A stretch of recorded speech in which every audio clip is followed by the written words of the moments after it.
Good morning guys, at sa lahat ng mga nanonood sa aking channel, no? Buhay is Life. Magandang araw po sa inyong lahat. Ngayong araw guys, muli tayo maglilinis ng ating fish pan after 2 weeks. Ngayon titingnan natin kung gaano ba karumi yung filter ng ating fish pan. Diyan natin malalaman guys kung okay pa ba yung 2 weeks na interval sa paglilinis ng ating filter, o kailangan na every week tayo maglinis, no? Once every week. So alin na guys.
So makikita natin guys, napakarumi, no? So hindi na kaya guys na every 2 weeks tayo maglilinis ng ating filter. So kailangan na ito guys is once a week na tayo maglilinis. Tuwing weekend na tayo maglilinis guys. Grabe dumi guys.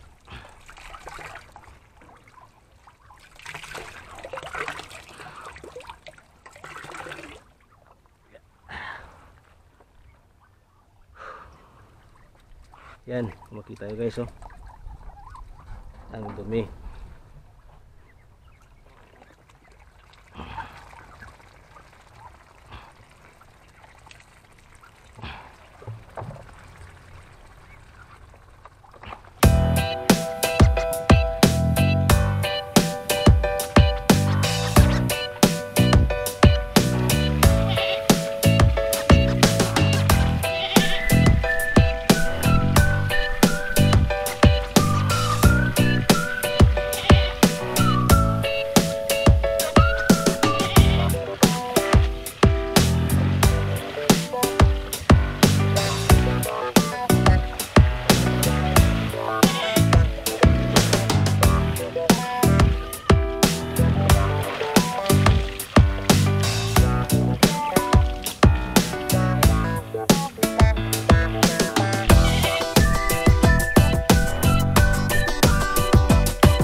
Yan guys, kung makikita nyo ang dumi-dumi guys, no?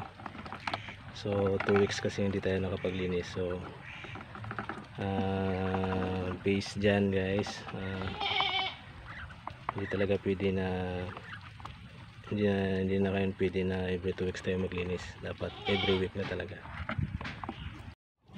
At ngayon guys, ibabalik na natin yung ating filter kasi natapos na nating nalinisan.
At ngayon guys ay magdadagdag tayo ng tubig doon sa ating fish pan.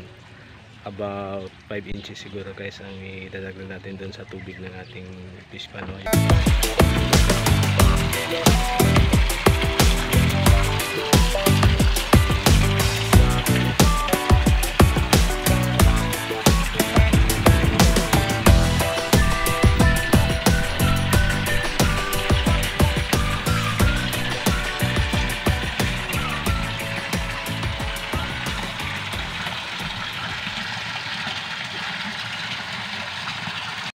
At natapos na rin guys yung ating paglilinis ng ating fish pan, yung kanyang filter. At base doon sa ating nakita guys, hindi na pwede na every 2 weeks tayo maglinis ng ating filter.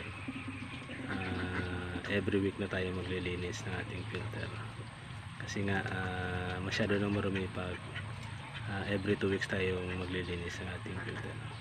So dyan lang muna guys, maraming salamat sa panonood. Abangan nyo yung mga susunod ko pang video. So maraming salamat guys, please subscribe to my channel. Thank you.